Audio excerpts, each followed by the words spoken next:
The reason the government likes to claim that the travel tax was reduced from €10 to €3 as a part of a job stimulus package, it wasn't.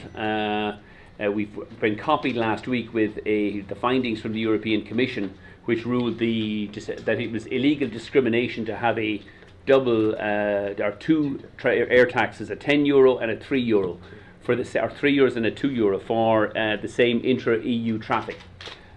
Which is why the government was forced to amalgamate it into one and reduced the 10 to 3 and increased the 2 to 3. It was actually to comply with EU guidelines, not because it was part of a jobs initiative. I don't particularly want to criticise the new government. Thus far, I think they've been doing a good job, but they have much further to go, and certainly in the area of tourism, they have much more to do. But the reduction of the travel tax from 10 to 3 was driven by the European Union. By the way, they've been mandated,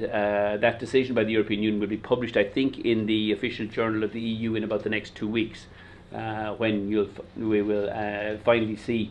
actually that the reduction in the travel tax was driven by Europe, not by the Irish government. However, the new government has promised to deliver change and reform in tourism. Well, sadly, thus far we haven't seen much of it. If there's going to be change and reform, we need to change the failed policy of the last Fianna Fáil administration, which was to introduce a travel tax and to order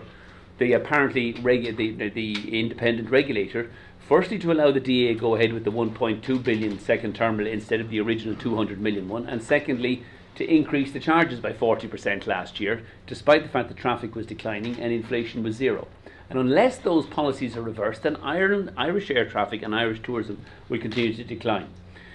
Part of the problem is at the moment that the CSO is producing completely bogus visitor statistics based on a tiny survey showing that visitor statistics are miraculously rising when traffic at the Irish airports is in all segments continuing to decline. And we've given you a copy of the CSO figures attached to the press release, which I'll explain for you very shortly.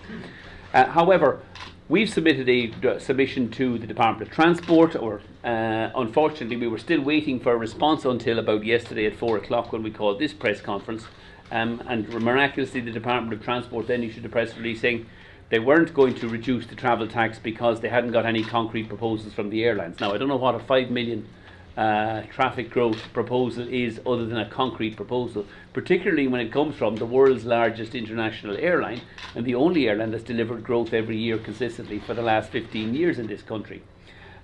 We do, however, recommend that if there's going to be real change and reform in Ireland, that Ireland should follow the same policy now being adopted in the UK, where the Competition Commission has investigated the similar BAA airport monopoly regulated by an inadequate regulator, the CAA, and recommended that since the regulatory regime is inadequate and the way the airport monopoly manages its business damages competition, it's forced the breakup of that monopoly. We need something similar here in this country, because as long as we have a government-owned and good DOT-protected airport monopoly raising fees, you're going to continue to suffer traffic declines.